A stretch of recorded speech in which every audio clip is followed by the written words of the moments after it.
Agora a gente recebe aqui no estúdio a advogada criminalista Lília Frankenthal para repercutir a decisão da Justiça de conceder prisão domiciliar ao ex-médico Roger Abdelmaci. Obrigada pela sua participação. A gente começa já falando com o pedido mais polêmico, que foi o tal do indulto humanitário. E eu vou pedir para você explicar o que quer dizer isso e o que aconteceria se esse indulto tivesse sido aceito pela Justiça. O indulto humanitário, ele é concedido, ele pode ser admitido pelo procurador-geral, pelo ministro, e ele é concedido pelo presidente da República, se ele for admitido. O indulto extingue a punibilidade. Ele Ele deixa de ser um criminoso? Não, ele não deixa de ser um criminoso. Se ele cometer outro crime, ele ainda é reincidente ou não é mais primário. Mas a pena dele é perdoada. Desse processo? Desse processo. Né? Então, ele pode sair livremente e acabou, não tem mais nenhuma consequência prática para ele, a não ser estar lá anotado na ficha dele. Tá? O indulto foi negado, tá? O indulto humanitário, ele é dado nesses casos em que a pessoa está muito doente, ou ficou paraplégica, ou está numa idade extremamente avançada, e a prisão não tem condição de cuidar, que não é bem o caso. Exatamente nesse ponto que eu queria falar com você. O Ministério Público se posicionou falando que foi feito um laudo sobre o estado de saúde dele e que não constatou a necessidade dele ser cuidado e transferido para uma prisão domiciliar dentro de casa. A juíza do caso entendeu que, como ele sofre de problemas cardíacos, está internado, inclusive com um outro problema de broncopneumonia, ela decidiu, diante desse quadro dele, de que ele teria sim que que continuar em casa, ter a prisão domiciliar. Como que a senhora vê essa contradição? Então, isso é muito complicado, porque tem que ter fé pública na perícia feita, né? Mas alguma coisa tá estranha, né? Nessa perícia, porque, inclusive, o ano passado ele tentou também a prisão domiciliar, que não foi concedida porque o médico disse que não era o caso, que ele poderia ser tratado na prisão. Então, ele ficou internado aí um mês, aí agora vai para a prisão domiciliar. Qual é o real estado de saúde dele, né? E aí entra num outro assunto muito complicado, porque um crime hediondo, um crime bárbaro que atingiu tantas pessoas, e a prisão não pode, então, montar ali uma condição dentro da própria penitenciária para poder cuidar dele. A informação que eu tenho, não conheço a fundo o processo, é que ele não está numa situação de estou morrendo, né? Eu tenho que ter um cuidado tão especial que dentro da prisão não posso. Até porque deve ter outros presos em situação complicada que estão lá sendo tratados no hospital penitenciário que tem lá em Taubaté, inclusive, né? Pois é. Então, precisa ver, primeiro, qual a real condição dele. Segundo, ele precisa fazer uma perícia realmente séria para poder voltar para a prisão. Sim. Porque, na verdade, ele não teve...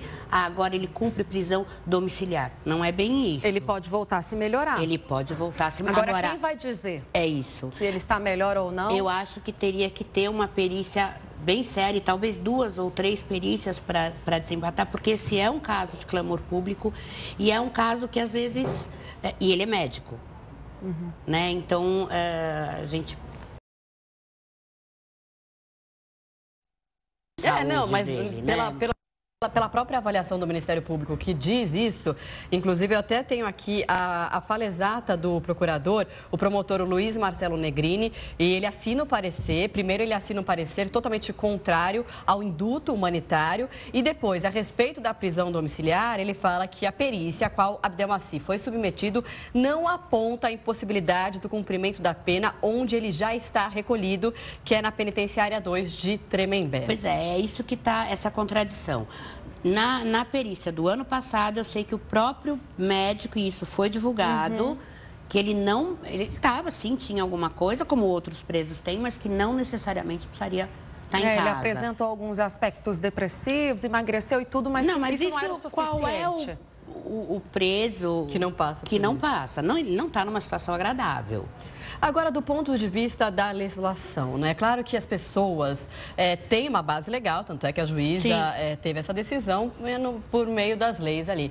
Mas as pessoas em casa, e acho que principalmente as vítimas, ficam indignadas com a impunidade desse caso, né? Porque é um caso que atingiu de grande repercussão, pelo menos 52 vítimas do ex-médico, e que agora, depois de 3 anos, ele que tem bons advogados, tem dinheiro, consegue essa prisão domiciliar, o que muitas vezes não acontece. Então, essa é ainda a linha que permeia a justiça no Brasil. Quem tem dinheiro consegue. É isso? É, mais ou menos. Na realidade, teria que ser ao contrário, né? Já que há uma exceção na lei e há uma brecha na lei para isso, todo mundo que tem esse direito deveria conseguir. E eu acho que tem que se pensar, no caso de crimes hediondos, numa reforma dessa legislação. Porque o crime hediondo, ele já está lá dizendo o nome, hediondo. Então, você ter determinados benefícios. No caso do crime hediondo, eu acho que a legislação tinha que ser repensada. O próprio Supremo Tribunal Federal já julgou que, apesar de todo mundo, a doutrina falar que pode, o indulto, estou voltando, né? O Supremo Tribunal Federal já julgou que o indulto é impossível no caso de crime hediondo, que é inconstitucional. Então, já tem um parecer. Agora, prisão domiciliar, esse tipo de benefício, eu acho que tem que se pensar. E pensar também que o próprio sistema penitenciário, para esses casos, tem que ter uma estrutura para poder acolher esses doentes, para não ir para um hospital e passar férias, né? Agora, doutora, só antes da gente encerrar aqui, uma dúvida. A gente conversou agora há pouco com uma das vítimas, a Vana, ela falou de algumas regalias que ele estaria recebendo dentro da prisão, que inclusive já foram divulgadas pela imprensa, dele estar ali dividindo a cela apenas com uma pessoa que seria um outro médico também, que até ajudava no tratamento dele quando ele passava mal, dele estar recebendo a família numa sala reservada, né, em constantes visitas. Isso pode ser alvo de um novo processo? Pode. Isso pode, porque a agora, responsabilidade é do sistema prisional. Ele não pode estar lá recebendo nenhum tipo de regalia que outro preso não receba. Se ele está doente, sim, ele pode ficar no hospital penitenciário. Mas fora isso, ele não pode receber visitas em horários especiais. Isso não pode. E tem que ser feita uma investigação. Agora, por que não foi feita a investigação aí? Eu não sei, eu não tenho conhecimento. Se essas regalias realmente existem... já foram divulgadas pela imprensa, agora a vítima falou novamente sobre isso, mas pelo que parece não foi levado adiante, né? É uma coisa que teria que... Bom, Lília, de qualquer jeito, cabe recurso, né? A própria Associação das Vítimas já disse que vai entrar com recurso e essa decisão pode ser revertida. Então, eu aproveito para te agradecer. A gente falou com a Lília Frankenthal, ela que é advogada criminalista, falando sobre esse caso que está gerando muita repercussão, sobre essa decisão da Justiça de Taubaté de deixar o ex-médico Roger Abdelmaci cumprir prisão domiciliar em casa. Obrigada, Lília. Obrigada pela participação, Lília.